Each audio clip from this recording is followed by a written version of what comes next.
Baiklah, Assalamualaikum warahmatullahi wabarakatuh. Saudara-saudara sekalian, malam ni satu lagi topik yang insya-Allah akan saya cuba kongsi dengan anda sebab ada sesuatu yang amat saya fikir dah lama, dah banyak tahun, dan setelah orang panggil putaran atau cycle belajar daripada A ke B ke C ke D sampai banyak-banyak tu, habis-habis saya putar-putar balik, kita tengok kenapa susah sangat orang nak ikut diet ni, nak ikut cara pemakanan yang sihat.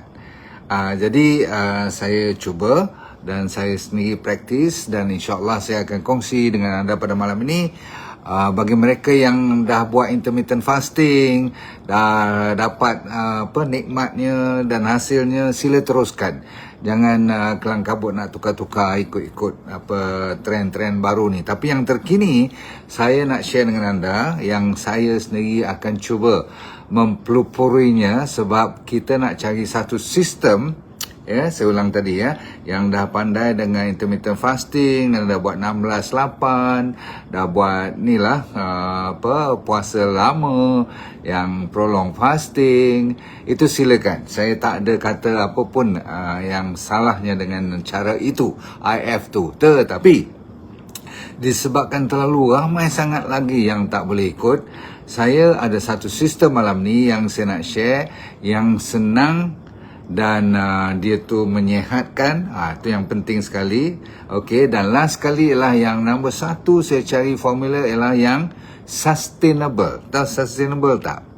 Kalau you cuma boleh buat satu diet, cuma contoh untuk sebulan, 2 atau 3 bulan you give up, you putus asa, ataupun you rasa susah sangat, you rasa seksa sangat, dia punya nikmat atau dia punya hasil tu sampai ada, you boleh kuruskan badan, you boleh turunkan gula, you turunkan blood pressure, tapi disebabkan you stress, you rasa macam seksa, you tak boleh istiqomah, faham tak? You tak boleh sambung buat lebih daripada 2-3 bulan. Jadi diet tu bukan tak bagus, tapi tak sesuai dengan diri you sebab you buat hangat-hangat teh ayam. Jadi malam ni ada tak satu sistem yang saya nak bagi pada anda, dan insya-Allah saya akan cuba memeriahkan sistem ini ataupun cara diet ini yang saya namakan DND 12-12. Anda pun dah pernah dengar dulu sekali saya cerita, tapi tidak begitu serius atau mendalam. Malam ni saya cuba bagi. So, bagi mereka yang dah bersedia, tulis kat situ bersedia. Nak kopi nota sebab ada cara yang boleh kita sesuaikan daripada apa yang dah buat dulu, nak menyesuaikan lagi. Terutama sekali kepada anak-anak muda kita. Yang saya nampak kalau dibiarkan terus, bila dah sakit besok, setiap kali dia orang datang jumpa doktor atau jumpa saya kat klinik ke ataupun pakai WhatsApp ke, dia orang tanya benda-benda yang saya rasa kalau daripada awal kita betulkan, mereka tak adalah bermasalah seserius yang ada sekarang ni. Okey, nombor satu. Okey, nak senang, nak menyihatkan dan nak boleh tahan lama, kita tak mau cerita pasal ubat ataupun suplemen ke ataupun tentang diet-diet yang menyeksakan pada malam ni. So you kena happy dengan mukadimah tu supaya you boleh tolong saya share dengan kawan-kawan sekalian. Baik, 12-12 ataupun 12 jam adalah satu sistem ataupun satu cara yang luar daripada kebiasaan you dengar di pasaran atau di luar dunia kesihatan. Kan lebih famous kepada minimumnya 16 jam. Okey, 16 puasa, 8 kita makan time. Jadi saya nak bagi tahu pada you setengah orang, sampai yang saya pun dah cuba omat, 1 meal only a day.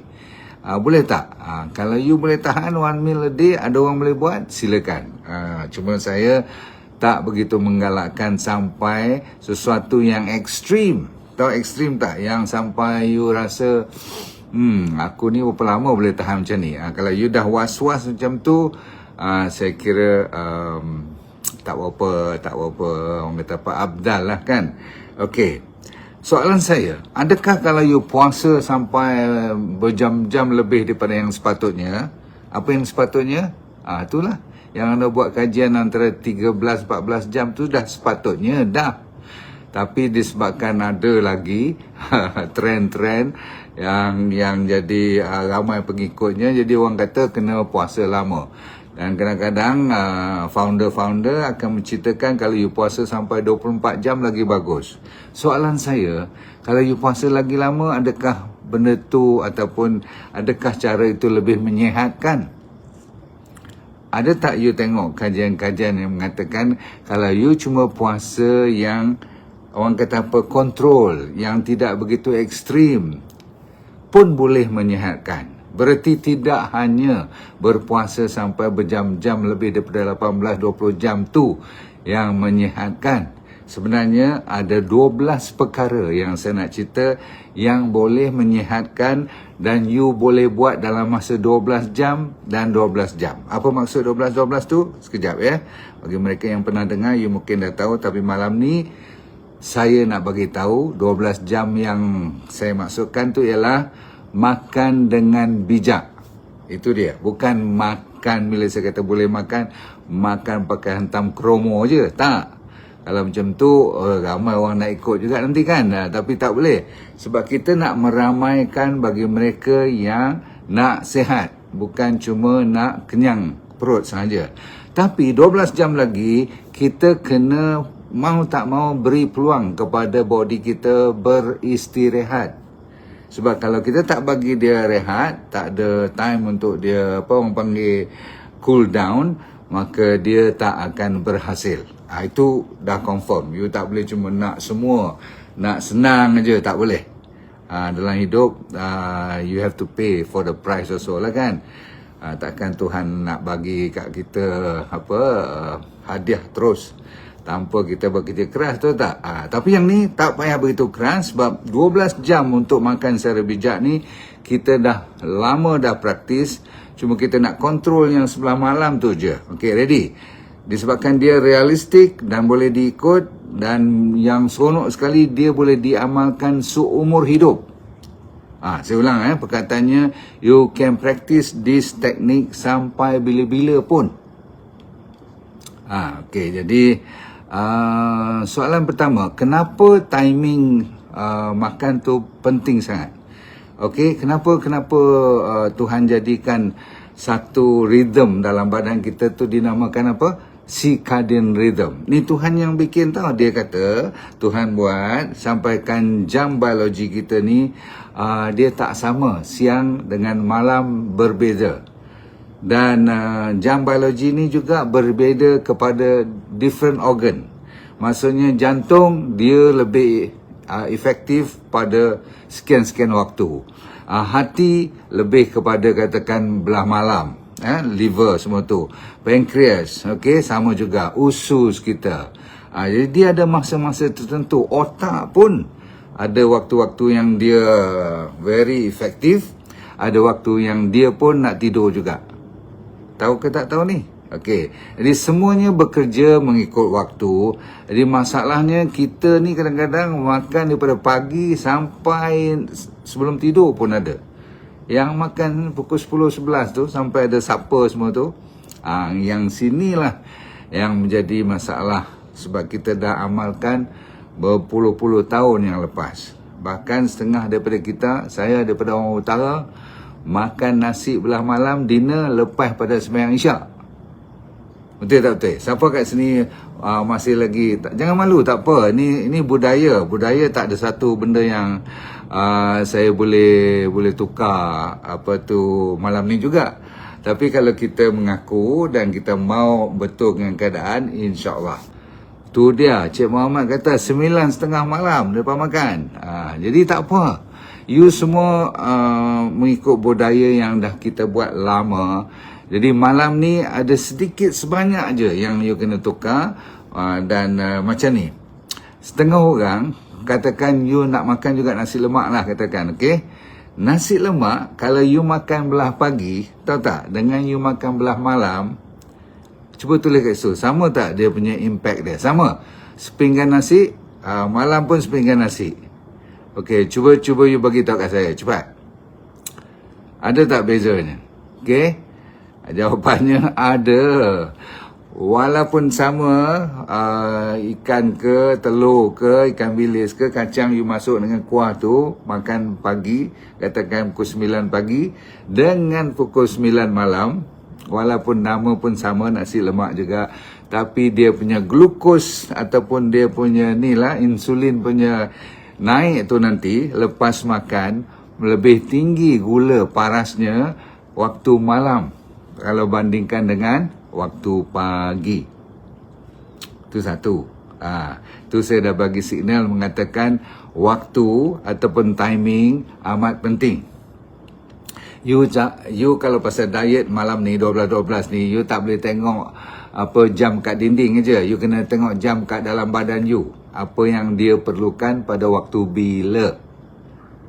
Boleh? Boleh bermula dari situ? Okey.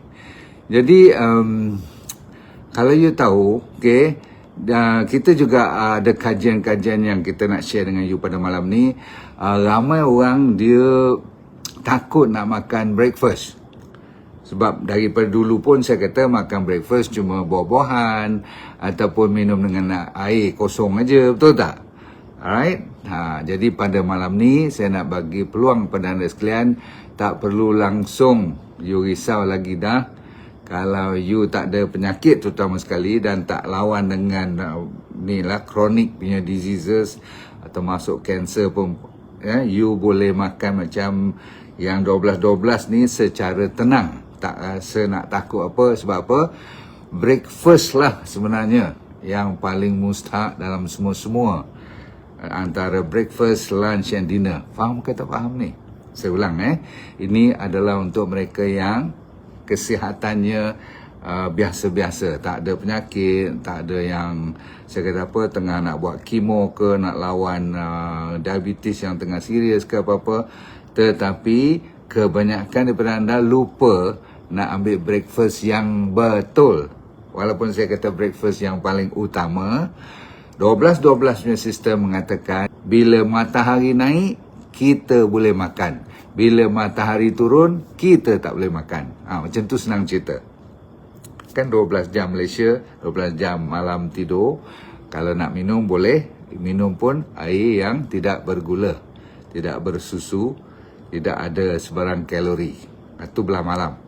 Tapi yang belah pagi dengan ni, boleh tak you bangun pagi, cari air suam ataupun air ni lah, room temperature you. Selalu saya kata masukkan garam sikit kalau sempat. Kalau tak sempat, you cubit garam. Siapkan satu botol kecil garam lah, ataupun you tumbuk siap-siap letak dalam apa ni bekas mana-mana. You calik satu, calik dua, ambil 3-4 teguk air dulu.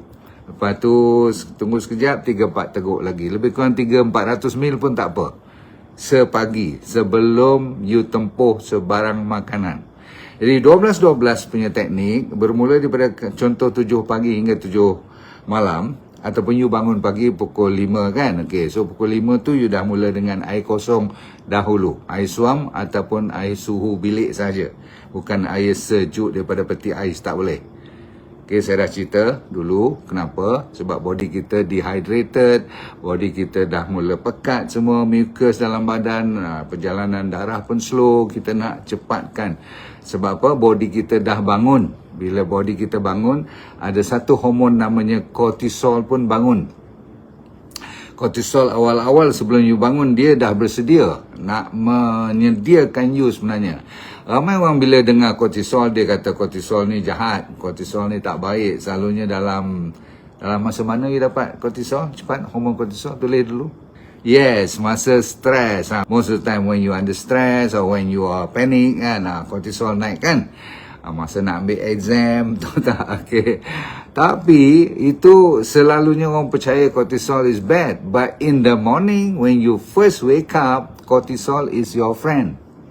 If there's no cortisol waking you up, maksudnya prepare you, you are going to be very, very unhealthy. Sebab apa? Melalui kortisol lah nanti insulin pun naik.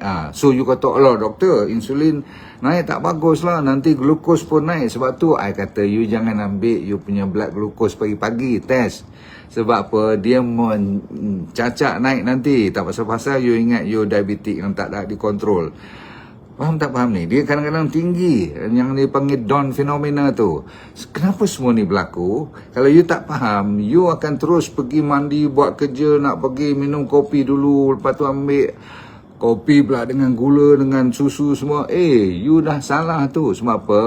Masa tu, you perlukan cuma air suam ataupun air kosong untuk mententeramkan you punya kenaikan kortisol, insulin dan sebagainya. Bagi peluang setengah jam dahulu supaya dia dah menyediakan diri you, dan bila you dah bersedia, kalau boleh nak makan juga, boleh ambil, mulakan dengan benda-benda yang berserat dahulu. Ni lepas minum bukan makan dulu, minum dulu. Dan minum tu lepas setengah jam baru boleh jamah makanan you yang berbentuk serat ataupun berbentuk salad ataupun berbentuk protein yang bagus ataupun lemak-lemak yang bagus. Sebab tu bila saya kata kalau you nak jamah nasi lemak tu no problem. Mesti orang marah saya ni, doktor you belajar mana pula? Itulah kadang-kadang kita tu kita ingat kita pandai.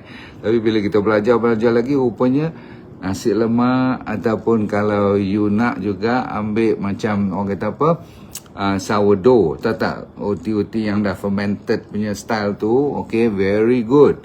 Tapi sedikit sahaja. Yang lebih kita nak ialah you punya salad, you punya buah-buahan.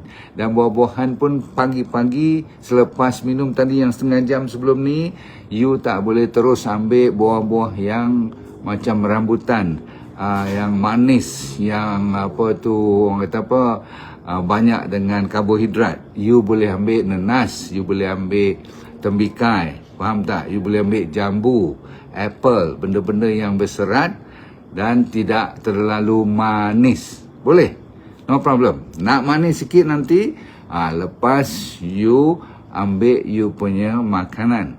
Kan saya kata kena ada protein setiap kali you makan. Sekarang dengan ilmu 12-12 ni, breakfast pun dah kena ada protein. Terutama sekali orang yang atas pada umur 5-60 lagi kena ada protein. Sebab ada masalah otot kan, saya cerita dulu. Tapi sekarang you ingat saja saya kata berapa banyak protein you kena makan. Tak kira lah sama ada telur atau ikan ataupun daging ataupun ni lah benda-benda yang berkacang, semua tu ada protein kan. You ambil lebih kurang 30 gram. 30 gram ni kalau dari segi telur 5 biji. Saya tahu you tak akan habis 5 biji, saya pun tak boleh habis 5 biji. Ambil 2 biji telur dan 3 biji lagi yang kita tak boleh habis tu kita ganti dengan bahan-bahan seperti ikan atau daging ataupun benda-benda yang berkacang. Semua tu ada protein. Okay, sayur-sayur yang hijau pun ada protein. Tu kalau nak makan jugalah. Selalunya pagi-pagi you tak boleh makan banyak kan, tak lalu sangat kan, tapi buat macam tu dulu. Faham tak? Alright, dah? Okay. Tak ada nasi-nasi putih semua, no. Okay, nasi berlauk semua, no. Kalau lauknya okay, tapi nasi tu jangan pagi-pagi sebab itu dah karbohidrat. Cuma kalau you sampai meleleh air liur, nak tambah sedikit 1 genggam nasi, last sekali boleh. Always karbohidrat last. Sebelumnya apa? Protein. Sebelum protein apa? Buah-buahan dan sayur-sayuran. Boleh ikut tak? Okay, so you jangan risau sangat lah nak timbang tu, nak berapa kalori dan sebagainya. Agak-agak lah, jangan sampai orang panggil sedawa, sampai dah kembung perut semua. No. Relax. Makan setakat yang you rasa sesuai untuk bersemangat balik nak pergi kerja ataupun nak mula jaga rumah. Kalau yang tak pergi kerja, nak masak, nak pergi market, semua silakan. Dah. Ramai yang telah mendapat manfaat dari DND 369 Sacha Inchi Oil. Pastikan DND 369 Sacha Inchi Oil yang original hanya dari DND. Dapatkan daripada dropship sah DND. Okey. Jadi Sampai pukul 12 nanti, siapa yang makan betul pagi ni, rupa-rupanya apa you makan dan timing you makan pun mustahak. Kalau you tak lapar pukul 12, kalau kawan ajak makan pukul 12, no, you tak payah makan. You tunggu sampai you rasa macam lapar sedikit. Sebab apa? Kalau you layan cuma timing kat dinding, bunyi loceng you pergi makan, itu tak ada bezanya dengan cerita-cerita yang pernah dengar kan, cerita binatang yang bila bunyi loceng, dia dengar loceng, dia macam nak pergi makan lagi. Yang tu saya tak nak. Saya nak you bila rasa lapar baru pergi makan. Boleh tak? Dan selalunya body kita akan ada. Tuhan dah siapkan pun hormon namanya ghrelin. Kenapa ghrelin dengan satu lagi namanya leptin? So sebab kalau you sampaikan terlalu ekstrim, you puasa sampai 24 jam dan sebagainya, jadi you punya ghrelin dengan leptin ni lah dah langsung tak dipergunakan lagi dah. Faham tak? Berarti you dah cuba menutup secara natural, body you ada sifat yang rasa lapar dan leptin tu rasa kenyang. Jadi bila you dah rasa kenyang, pukul 12 masih lagi rasa macam tak mau makan, okey lagi, you paling-paling pergi minum lah, kan? Minum pun minum air yang tak bergula. Silakan. Jadi pukul 12 hari sekali, you start sama juga. Boleh start dengan benda-benda yang berserat dahulu, sayur-sayuran dahulu, lepas tu masukkan protein, lentils atau biji-biji rin semua tu boleh. Lepas tu nak masukkan sedikit lagi karbohidrat boleh. Sebab dalam protein tu dah memang ada lemak pun, you tak payah risau. Ikan pun ada lemak, daging pun ada lemak, kalau ayam yang organik pun ada, okey. Telur memang ada lah, you tak perlu buang yang kuning tu semua. Jadi dah kali kedua you makan, nampak tu? Dan you cuma ada lagi sekali. Sebab apa? Lepas pukul 7, maksudnya bila masuk maghrib, you tak digalak lagi dah makan dalam konsep 12-12 ni. Boleh buat tak? Yang siapa tulis pukul 9.30 malam makan tu, boleh tukar tak? Kalau pun you tak boleh terus tukar pukul 6 atau pukul 6.30 petang, kan? Orang Chinese memang budaya dia orang makan petang. Mungkin dia orang dah belajar kot sistem 12-12 ni, saya pun tak tahu. Tapi mereka makan supper pula tu, makan pukul 10-11 malam pula tu. Baik, yang tadi 9.30 malam lepas isyak baru makan, menurut saya macam mana? You dekatkan sikit daripada selepas isyak, you buat selepas maghrib dulu. Buat sampai dah biasa, lepas tu you buat sebelum maghrib. Boleh tak? Oh, you kata macam mana nak semayang nanti kalau dah makan? Ini satu lagi cara yang saya nak bagi pada anda yang ikut sistem 12-12 ni. Yang bagusnya selepas you makan, you kena bergerak. Tapi you kata macam mana nak sujud, nak rokok semua. Kalau you sampai tak boleh rokok, tak boleh sujud, takut keluar balik nasi tu, berarti you dah makan banyak sangat. Senang je, okey. Maksudnya rehat 5 minit, lepas tu pergi semayang. Mesti insyaAllah boleh you nak sujud pun, tak ada masalah. Faham tak faham? Okey. Dan pergerakan dalam sembahyang tu memungkinkan you juga ikut sistem 12-12. Sistem 12-12 dalam 12 jam tu, apabila you makan aja, lepas makan, dalam buku-buku sains selalu kata you kena jalan, kan? Saya dah cuba buat tapi rasa pelik sangat. Kadang-kadang boleh, kadang-kadang tak boleh. Rupanya ada satu lagi sistem. Lepas you makan, you mungkin dah keluar daripada bilik makan atau you berjalan sikit balik ke tempat duduk you dan sebagainya. Sebelum you duduk tu, boleh tak you pergi sandar kat dinding mana-mana dan you duduk tanpa kerusi? Boleh faham tak duduk tanpa kerusi? Duduk macam ni je, okey, duduk. Duduk macam tu. Ni tak kena kerusi ni. Ni bawah ni kerusi saya. Okey. Saya boleh duduk macam tu. Okey, dalam 10 saat, 20 saat bangun balik. Lepas tu sandar. Sandar you boleh tahan lama sikit. Faham tak? You bersandar kat dinding, tiang ke mana-mana, lepas tu you buat lutut you lebih kurang 90 degree. Boleh tahan tak? Sebab kajian dah dibuat, siapa yang lepas makan, kalau dia ada waktu sedikit, antara 2 hingga 5 minit pun cukup. Tengok tu, 2 hingga 5 minit je. Tapi setiap 10-20 saat, you naik balik. Lepas tu you duduk, macam you duduk atas kerusi tanpa kerusi. Belakang you menyandar. Ataupun tak ada apa langsung, tak ada dinding, tak ada tiang, you buat macam tu, you squat lah. You macam half squat. Nak bertinggung macam half bertinggung. Boleh tak? Buat 20 saat, turun balik. Lepas tu naik balik 10 saat, turun 20 saat. Buat 3, 4, 5 kali, cukup. Boleh ke tak boleh ni? Itu satu. Kalau boleh berjalan lagi baguslah. Itu rekomendasi yang pertama untuk orang-orang yang nak buat 12-12 ni. Dia wajib bergerak selepas dia makan. Tak semestinya bergerak yang laju, tak semesti bergerak yang serius, tapi yang penting sekali otot dia mesti diguna pakai. Yang paling bagus ialah kalau you tak kerti nak buat apa-apa, you jengkit, tahu tak? Naik kaki tu naik turun sambil berdiri. Ataupun you tak larat sangat, kalau dah umur dah lanjut, rasa macam nak duduk juga, minimum kaki you naik turun. Boleh tak? 20 saat relax. 20 saat relax. Boleh ke tak boleh ni? So saya minta you buat 3 je. 1, kaki jengkit. Nombor 2, sandar kat belakang, duduk tanpa kerusi. Kalau tak boleh juga, tanpa sandar, buat bertinggung. Up and down.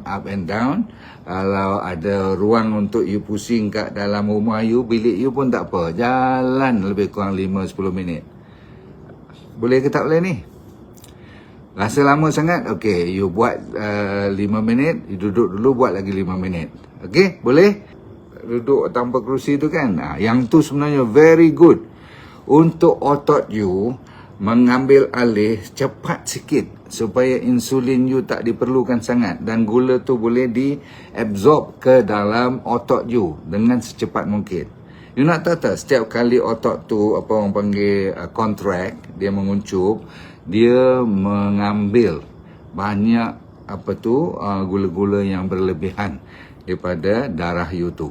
Bagus tak bagus? So saya kata apa tadi? Saya ulang. Pagi minum air kosong. Okay, make sure ada garam sikit. Lepas tu lebih kurang 300-400 ml. Kalau boleh 500 ml lagi bagus. Saya tak berani kata 500 ml tu sebab saya sendiri tak habis 500 ml setiap pagi tu. Paling-paling 300-400 ml je. Tapi cukup.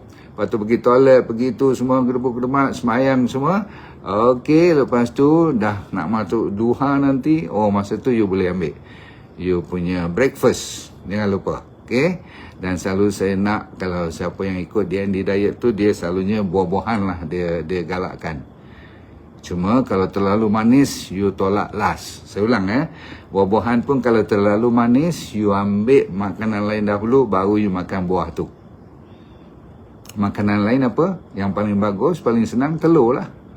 Okay. Alright. Soalan seterusnya. Tentang breakfast, saya dah make sure you jangan takut nak ambil breakfast.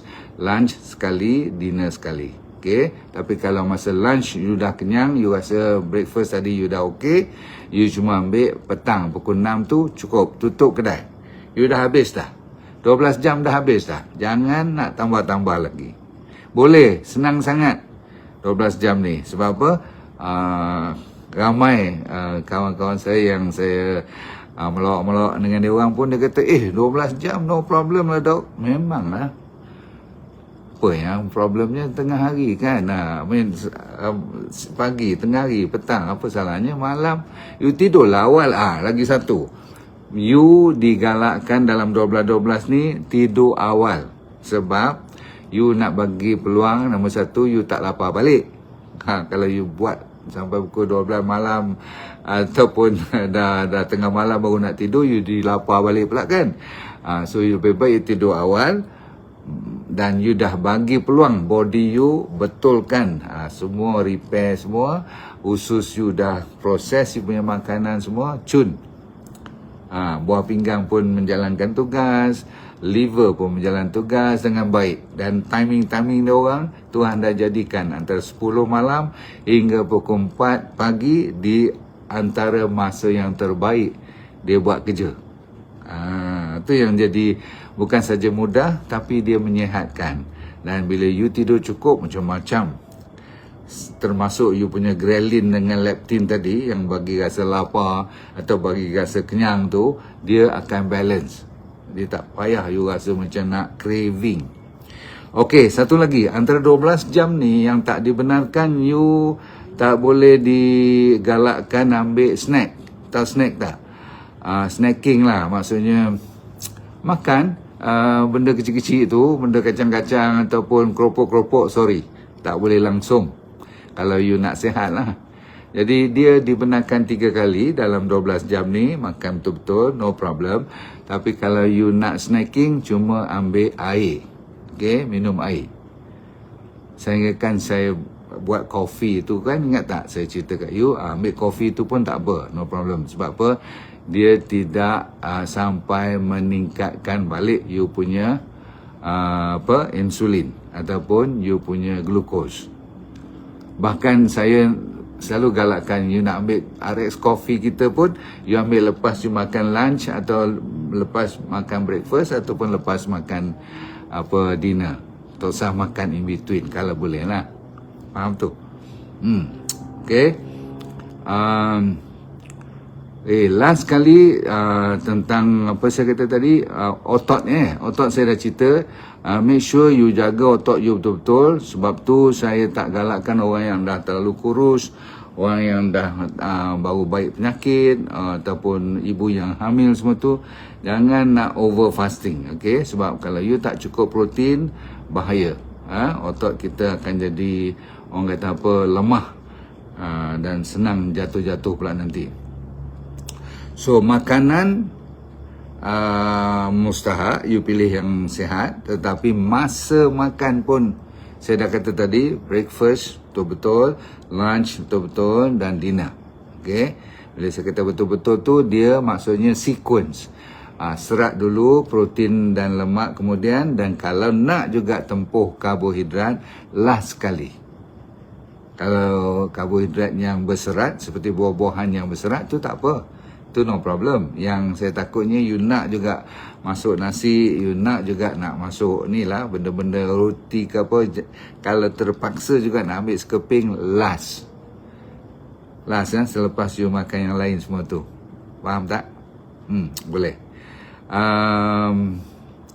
Satu lagi, tentang tadi saya nak cerita tentang makanan-makanan yang berbentuk gula yang tak nampak. Ramai sebab tu tak digalakkan langsung you cuba beli benda-benda yang snack-snack tu dalam apa paket-paket tu. Jangan. Okay, jangan biasakan. Tak usah ada langsung kat dalam rumah you.